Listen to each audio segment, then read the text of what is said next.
그리고 또 하나 말씀드리고 싶은 건 적어도 대한민국에서 제가 20년 동안 영어 가르치면서 보면 영어를 적어도 언어적으로 영어가 좋은 친구들은 그 뒤에는 그런 부모님이 있습니다. 그러니까 부모님이 영어를 잘한다는 게 아니고요. 부모님이 애초에 우리 아이는 영어를 정말 잘해야 돼. 이런 생각들이 있으신 그런 부모님의 아이들이 영어를 잘하게 됩니다. 반대로 얘기하면 부모님이 그런 마인드가 세팅이 안 돼 있는 상태에서 아이가 영어를 잘하는 경우는 100명 중에 1명 있을까 말까입니다. 영어를 잘하는 거는 머리랑은 상관없어요. 혹시 내 아이가 영어를 못해. 너 머리 나쁘니? 이거는 정말 해서는 안 될 말입니다. 영어 못하는 거는 수학, 과학 못하는 거랑은 조금 달라요. 그냥 영어는 부모가 만들어주는 거예요. 네. 부모가 만들어주는 겁니다.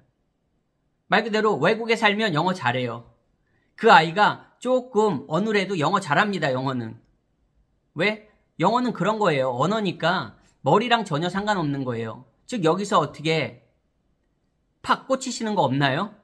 네, 그래서 조기 유학 간 애들이 영어 잘하는 거예요. 조기 유학 가면 뭐 똑똑해지나 갑자기? 아니에요.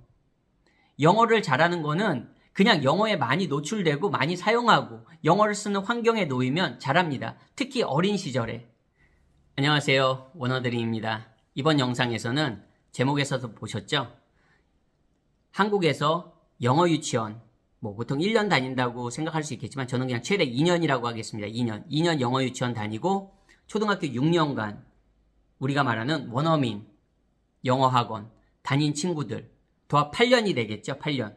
영어 유치원 2년 그리고 초등학교 6년 동안 원어민 영어 회화 다닌 친구들보다 조기 유학 4학년, 초등학교 4학년이라고 그냥 얘기할게요. 4학년 때 1년 조기 유학 다녀온 친구가 영어를 훨씬 더 잘합니다. 그 영어라는 건 언어적인 영어겠죠. 일단 말하는 거, 듣는 거. 초등학교 4학년 때 한 1년 정도 영어권 국가가 아무래도 제일 좋겠죠. 혹은 요즘 해외 국제학교들에서 이런 공부를 한 학생들이 영어가 훨씬 더 좋아요. 그 이야기는 여기서 어떤 분들은 좀 빈정상하실 거예요. 아니 조기 유학을 아무나 갈 수 있나? 모두 다 갈 수 있나? 그렇지 않아요. 저도 알고 있습니다. 저도 부모고요. 일단 조기 유학을 가려면 제가 초등학교 4학년 말씀드렸는데 초등학교 4학년 어떻게 아이 혼자 보낼 수 있습니까? 저도 같은 부모지만 저도 못 보냅니다. 네. 그렇다고 생각하면 방법을 찾아봐야죠. 예. 방법을 찾아보셔야 됩니다. 일단 그거는 어떻게 보면 부모의 온전한 몫이고요. 부모의 또 교육적인 가치관도 큰 영향을 미칠 수가 있겠고요. 예. 그런 부분이 그리고 우리가 생각하는 쉽게 생각할 수 있는 비용 문제 그리고 가족이 떨어져 있어야 되는 문제 여러 가지 고려해야 될 부분이 많은 게 사실입니다. 하지만 뜻이 있으면 길이 있습니다. 그리고 또 하나 말씀드리고 싶은 건 적어도 대한민국에서 제가 20년 동안 영어 가르치면서 보면 영어를 적어도 언어적으로 영어가 좋은 친구들은 그 뒤에는 그런 부모님이 있습니다. 그러니까 부모님이 영어를 잘한다는 게 아니고요. 부모님이 애초에 우리 아이는 영어를 정말 잘해야 돼. 이런 생각들이 있으신 그런 부모님의 아이들이 영어를 잘하게 됩니다. 저는 지금 중학교, 고등학교 내신 영어, 중간고사, 기말고사 그런 영어 성적을 이야기하는 게 아니고요. 수능 영어를 이야기하는 게 아닙니다. 그냥 온전히 영어, 언어적인 영어. 언어적인 영어라는 건 뭐예요? 우리가 말하는 대로 말하고 듣고 잘 읽고 영어책 잘 읽고 그리고 그만큼 또 쓸 수 있는 친구들 그런 거를 이야기하고 있는 겁니다. 그런 친구들 뒤에는 그런 언어적인 영어가 좋은 친구들 뒤에는 그거를 서포트해주는 부모님들이 계시더라고요. 네. 즉 반대로 얘기하면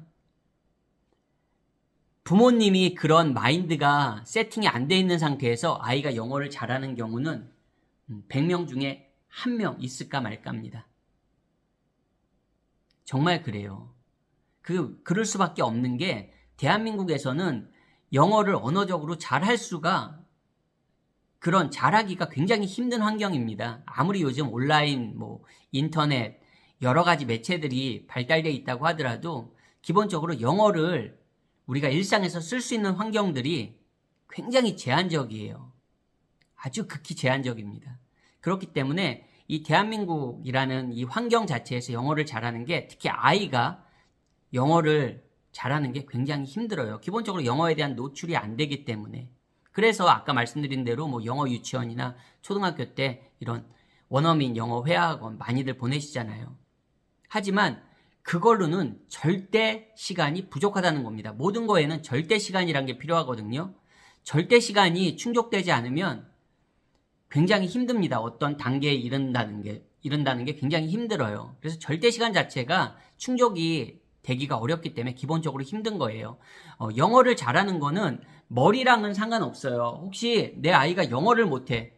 너 머리 나쁘니? 이거는 정말 해서는 안 될 말입니다. 물론 그렇게 말하는 부모님 본 적도 별로 없지만 영어 못하는 거는 수학, 과학 못하는 거랑은 조금 달라요. 그냥 영어는 어떻게 보면 제가 생각할 땐 부모가 만들어주는 거예요. 네. 부모가 만들어주는 겁니다. 말 그대로 외국에 살면 영어 잘해요. 그 아이가 조금 어느래도 영어 잘합니다. 영어는. 왜? 영어는 그런 거예요. 언어니까 머리랑 전혀 상관없는 거예요. 즉 여기서 어떻게 팍 꽂히시는 거 없나요? 네, 그래서 조기 유학 간 애들이 영어 잘하는 거예요. 조기 유학 가면 똑똑해지나 갑자기? 아니에요. 영어를 잘하는 거는 그냥 영어에 많이 노출되고 많이 사용하고 영어를 쓰는 환경에 놓이면 잘합니다. 특히 어린 시절에. 성인하고는 다르죠. 성인들은 외국 생활 10년 해도 영어 못하는 분들 많아요. 예, 많습니다. 그렇지만 아이들은 안 그래요. 아이들이 외국에서 10년 살았는데 영어 못해. 그런 경우는 없어요. 그런 경우는 전무하다고 보시면 됩니다. 즉 포인트는 뭐냐? 영어를 잘하는 거는 아이의 능력이 아니다. 그냥 부모가 만들어주는 거다. 그 환경을. 근데 아이가 스스로 만들 수가 없잖아요. 그러니까 부모가 만들어주는 거예요. 특히 어린 시절에. 예? 어린 시절에 혼자 어떻게 합니까, 아이가? 아이가 막 7살 때 혼자 막 영어 합니까? 아이가 10살 때 막 혼자, 예? 막 유튜브로 막 영어 방송 보고 막 영어책 혼자 막 읽고 그렇습니까? 그러지 않아요. 불가능한 일입니다. 즉, 부모님이 내 아이가 영어를 잘해야 돼. 언어적인 영어를 잘해야 돼. 이런 마인드가 있어야 돼요. 그런 부모들의 아이들이 결국에는 언어적인 영어를 잘하게 됩니다. 그러면 여기서 어떤 분들은 지금 이 영상을 보시는 분들 중에 내 아이는 벌써 대학생이에요. 내 아이는 벌써 고2, 고3인데 지금 수능도 코앞에 있는데 그러면 어떻게 해야 되나요?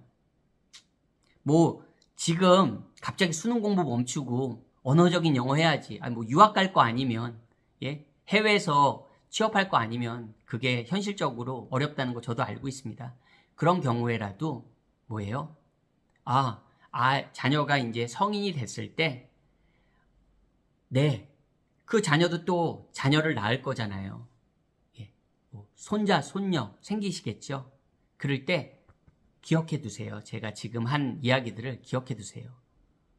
할아버지, 할머니라도 영어 교육에 대한 마인드가 제대로 있으면 손자, 손녀는 또 영어를 잘할 수 있는 가능성이 있는 겁니다.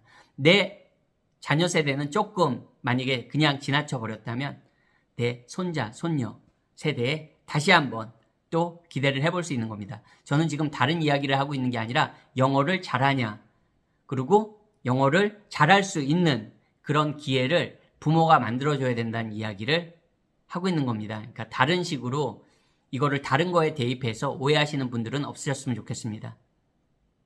오늘도 제 영상 시청해 주셔서 감사드리고요. 저는 또 다음번 영상에서 인사드리겠습니다. 안녕히 계세요.